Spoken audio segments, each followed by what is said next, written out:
सज्जनों, मैं आपके साथ एक श्रीमद् भागवत महापुराण में कथा आती है राजा अम्बरीश की, जिसको आपके साथ शेयर करना चाहता हूँ, क्योंकि उसमें दुर्वासा ऋषि का जिक्र आया है और दुर्वासा ऋषि को जो है सुदर्शन चक्र से पीछे भयभीत होकर के राजा अम्बरीश से क्षमा मांगनी पड़ी थी। तो ये कथा बड़ी रोचक है और दुर्वासा ऋषि जो है श्राप देने के लिए तत्पर रहते थे, लेकिन राजा अम्बरीश के आगे उनकी एक नहीं चली।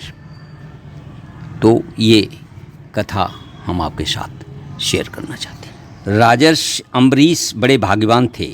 वे मनु के प्रपौत्र थे तथा नाभाग के पुत्र थे। पृथ्वी के सातों द्वीप, अचल संपत्ति एवं अतुलनीय ऐश्वर्य उनको प्राप्त था। यद्यपि ये सब साधारण मनुष्यों के लिए अत्यंत दुर्लभ वस्तुएं हैं, फिर भी उन्हें स्वप्न तुल्य समझते थे, क्योंकि वे जानते थे कि धन और वैभव के लोभ में पड़कर मनुष्य घोर नरक में जाता है। वह केवल 4 दिन की चांदनी है। भगवान श्री कृष्ण में, उनके भक्तों में उनका परम प्रेम था। उस प्रेम के प्राप्त हो जाने पर वह संपूर्ण विश्व, उनकी सारी संपत्तियां मिट्टी की ढेले के समान जान पड़ती हैं। अम्बरीश के पैर भगवान के तीर्थों की पैदल यात्रा करने में लगे रहते थे।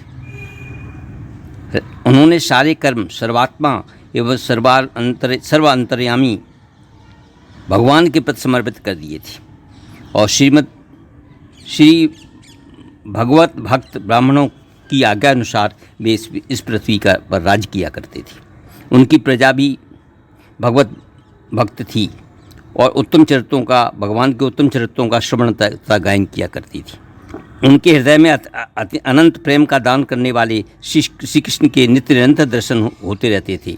राजा अम्बरीश इस प्रकार तपस्या से युक्त भक्ति योग तथा प्रजापालन सुधर्म द्वारा भगवान को प्रसन्न करने के लिए लगे रहते थे और उन्होंने सभी जो आसक्तियाँ थीं उनका परित्याग कर दिया था। उनकी अनन्य भक्त से प्रसन्न होकर भगवान ने उनकी रक्षा के लिए सुदर्शन चक्र को नियुक्त कर दिया था राजा के लिए, जो विरोधियों को भय देने वाला एवं भगवत भक्तों का रक्षक है। और राजा अम्बरीश की जो पत्नी थी वो भी धर्मपरायणा थी, भक्त परायण थी। एक बार वो अपनी पत्नी के साथ भगवान श्री कृष्ण की आराधना करने के लिए 1 वर्ष तक द्वादशी प्रधान एकादशी व्रत करने का नियम ग्रहण कर गया। उन्होंने राजा अम्बरीश ने अपनी पत्नी के साथ व्रत की समाप्त होने पर कार्तिक महीने में उन्होंने 3 रात का उपवास किया और एक दिन पवित्र सलिला यमुना जी में स्नान करके मधुवन में भगवान श्री कृष्ण की महाअभिषेक विधि से समस्त विहित सामग्रियों के साथ विधिवत अभिषेक किया और पूजन किया। तत्पश्चात उन्होंने ब्राह्मणों को स्वादिष्ट एवं अत्यंत गुणकारी भोजन कराकर उन लोगों के घर 60 करोड़ गऊँ सुसज्जित करके भेज दी। जब ब्राह्मणों को सब कुछ मिल चुका तब राजा उन लोगों से आज्ञा लेकर व्रत का पालन करने के लिए तैयारी करने लगे।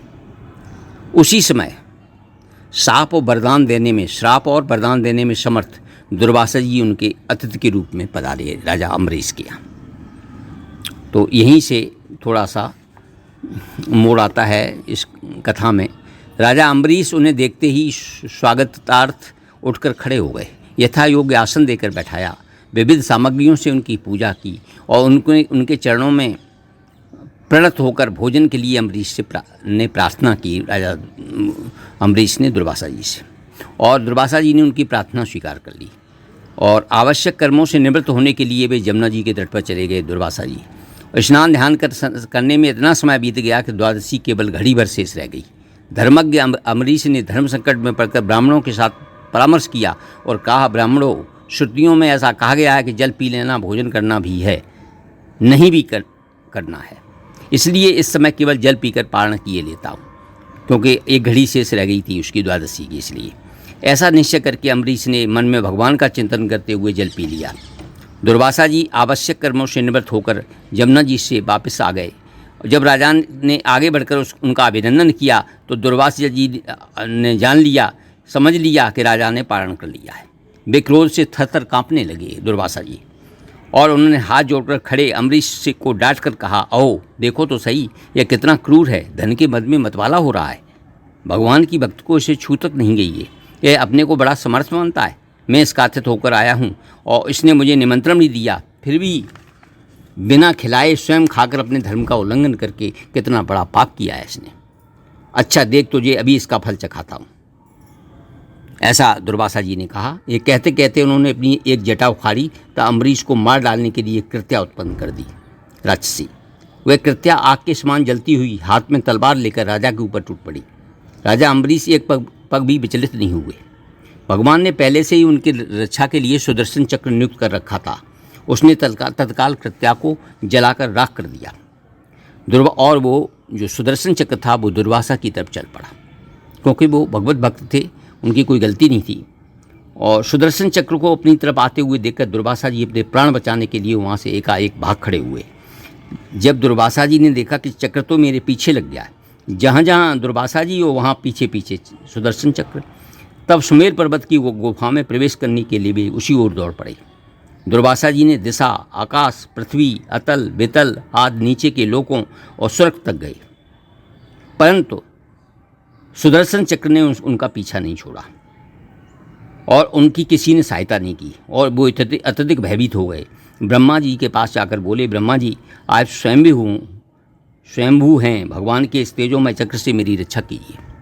ब्रह्मा जी ने भगवान के भक्त के द्रोही को बचाने में अपनी असमर्थता व्यक्त कर दी, तो भगवान के चक्र से संतप्त होकर वे कैलाशवासी भगवान शंकर की शरण में चले गए।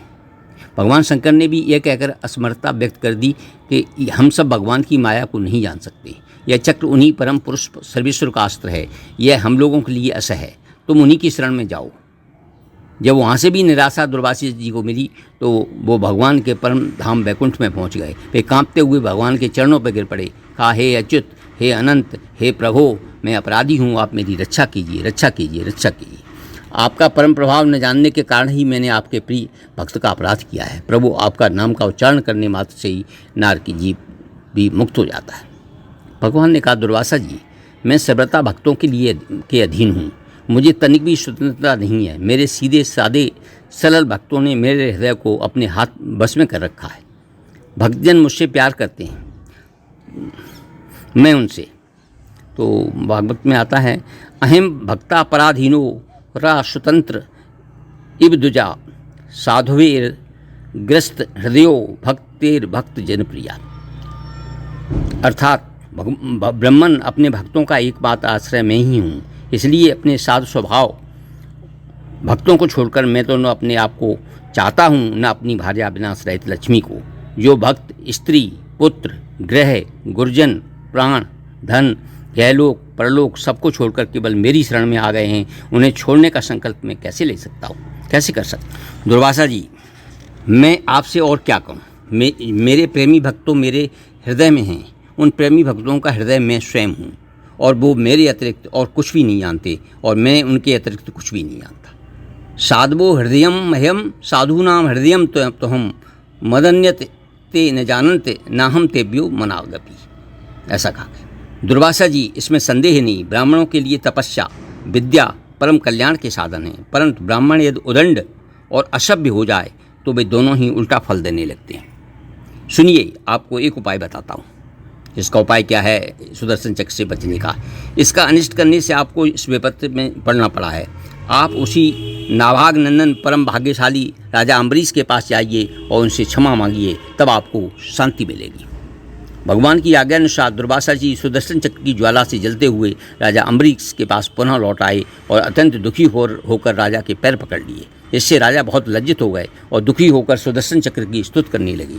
कहा, यदि मैंने कुछ भी दान किया हो, यज्ञ किया हो, देखिए राजा पृथ्वी कितने उदार हैं, उन्होंने फिर भी कहा, मैंने जो कुछ भी दान किया हो, यज्ञ किया हो, अथवा अपने धर्म का पालन किया हो, यदि हमारे वंश के लोग ब्राह्मणों को ही अपना आराध्य देव समझते रहे हों, भगवान समस्त गुणों के एकमात्र आश्रय हैं, यदि मैंने समस्त प्राणियों की आत्मा के रूप में उन्हें देखा हो और वे मुझ पर प्रसन्न हो, तो दुर्वासा जी के हृदय की सारी जलन मिट जाए। सुदर्शन चक्र से जो हो रही है। इस प्रकार अम्बरीश की स्तुति से सुदर्शन चक्र जो है शांत हो गया और दुर्वासा जी की जलन भी थी वो शांत हो गई। उन्होंने अम्बरीश को अनेक उत्तम आशीर्वाद देते हुए इनकी भूल प्रशंसा की, उनसे अनुमति लेकर आकाश मार्ग से उस ब्रह्मलोक की यात्रा की जो केवल निष्काम कर्म से ही प्राप्त होता है। जब चक्र से भयभीत होकर दुर्वासा जी भागे थे तब से लेकर उनके लौटने तक 1 वर्ष का समय व्यतीत हो गया। इतने दिनों तक राजा अम्बरीश उनके दर्शन की आकांक्षा से केवल जल पीकर ही रहे। ऐसा था परम पुनीत उदात्त चरित्र परम भागवत राजा अम्बरीश का। ये श्रीमद् भागवत महापुराण में ये कथा आती है कि उनको दुर्वासा जी को राजा अम्बरीश के सामने जो भगवत भक्त थे उनके सामने लज्जित होना पड़ा और उनसे क्षमा मांगनी पड़ी। तो ये प्रेरक प्रसंग हमने आपके साथ शेयर किया। ये वीडियो अगर आपको हमारा पसंद आए तो कृपया से लाइक करें, शेयर करें और सब्सक्राइब करें। धन्यवाद। ओम श्री परमात्मा नमः। मिलते हैं अगले वीडियो।